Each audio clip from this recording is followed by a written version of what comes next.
I'm here with an amazing woman, Kim Thomas. She is the Executive Director for CASA for Douglas County. Kim, thank you for joining us. Thank you so much for having me. I'm so excited. You are doing such great work. Your team is doing great work. Your team, your volunteers, we're going to talk a little bit about your volunteers. Just what an important organization that's just come to be, over the last 20 years, because you're celebrating your 20th anniversary this year. Yay, yes. Yeah. So what is CASA? So CASA stands for Court Appointed Special Advocates. And really what we do is we're the voice of kids in foster care.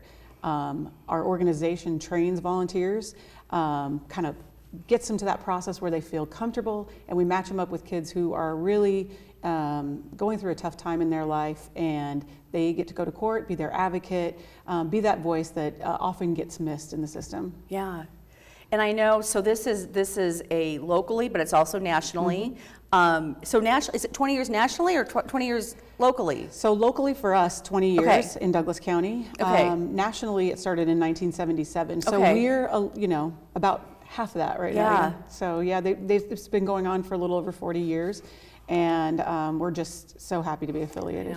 So again, doing some research, reading on your website, reading your profile in our annual giving guide, the volunteer piece of this is absolutely incredible and so important, and these people are rock stars. So speak to that. Yeah, they're not your normal volunteer, right? And that is not to dismiss any volunteer work, but these people are amazing. They are really contributing such a large part of their life to get involved, and they're not getting paid to be there like everybody else is. These volunteers, we're looking at providing a volunteer to every kid in foster care who needs one by 2020. And we have over 200 volunteers working towards that goal right now. We need some more, and we're just continuing to push. And this kind of opportunity to reach out to people is so important to us. Well, and take me through, because I was reading, what do you have to go through a training program, and then every year you have to have an educational kind of educational program. So just walk me through the process of being a volunteer. Yeah, so if you're interested in being a volunteer, we come in contact with people in various ways. We're out in the community, or you look on our website, complete an application, and one of my staff will reach back out to you within 24 hours and set up a time to meet with you. So we do extensive background checks. It's one of those things we just have to protect kids. For sure. Yeah, so criminal, child registry, a lot of criminal background checks. And then the interview process takes about an hour to 2 hours. At that time, you make a decision along with the interviewer, is this the right thing for you? And then our staff, I have some amazing people, and they put you through a 30-hour training. There's 15 hours of online and 15 hours in person. You're in a nice group, so you can bounce ideas off each other, you can really learn from each other. And once that is done, we have a juvenile court judge that swears our volunteers in. So it's state statute regulated. We follow that process, and a judge then has the opportunity to appoint a CASA to a child's case. And also, as I was reading, so once you are assigned to a child's case, you as a volunteer, you're with this child for how long?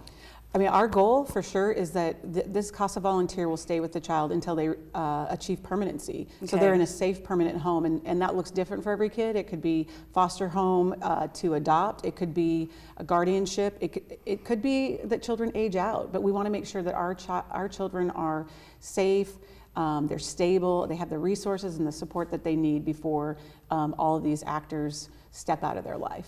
Right. So the volunteer, is it a person that's living with the child, or is it a person that's just checking in on the child, or? So our volunteers absolutely do not live with the children. Okay. So they're individuals that are coming from the communities that these children are from. They're vested in making sure that these children are reintegrated back into a healthy society. And so the volunteers are seeing these kids at least once a month. Most of our volunteers are doing much more frequent visits, but they go into the foster home, and they're actually entitled to see that child anywhere they are. So it's a really different experience being a volunteer, because you're entitled to so much access going into the school. You may be at meetings at the biological home, or just various settings, visitations and things like that. So you are getting a big picture of what is going on, and so you can make recommendations. It's really important. And how many volunteers do you have right now? We're a little over 200 right now, and our target is to get somewhere around 400, 425. Okay. So we're about halfway there. We got a large goal, but we know we can get there. Well, and obviously you have a lot of kids out in the community needing volunteers. Yeah. I mean, it's not, you need that larger number because there's a need for it. Yeah, there's so many kids in foster care. I don't think anybody really can visualize what it looks like, but you know, over 1,500 kids in Omaha alone. It's just, you know, astounding to think like a whole high school of kids that would walk out. That's the number of kids that would be in foster care in Omaha. So, you know, there's a great need. Yeah. Well, in celebration of your 20th year, you have an exciting event coming up on September 13th, Unsung Heroes. So tell us about that. It's at Coneco. Yay. Awesome venue space. So tell us about that event. Yeah, so the event is really to just celebrate those people that helped CASA get started here in Douglas County. So our goal is to just celebrate. It's Thursday, September 13th, like you said, at Coneco, and we are going to have our CASA volunteers be the VIP for the night. I love it. So sponsors, you know, normally get the VIP treatment, but it's our CASAs for the night, and our sponsors get to come see our VIPs. So we'll have a VIP session ahead of time from 5 to 6, and then 6 o'clock starts the program. And we have 7 honorees, and so we'll be giving them some of our accolades. We just feel like they're the most amazing people. And there's also a couple other people that are have been critical in getting the program started. Right. So people can purchase tickets for the event. Go to your website?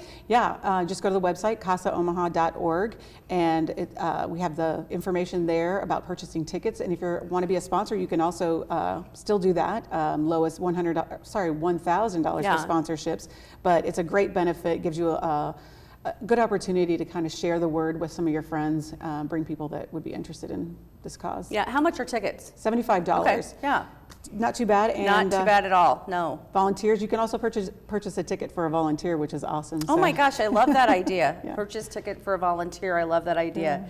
Well, again, thank you so much for coming on. It's just such important work, and and volunteers are so important to your organization, as they are to every organization, but it's just, there's something, you know, the commitment that this group of people that really has to give, they have to be all in. I mean, you have to be all in for CASA. So, well, thank you again for coming on, and I'm excited for the event on September 13th. So again, you can go to their website to buy tickets, and we hope to see you on the 13th.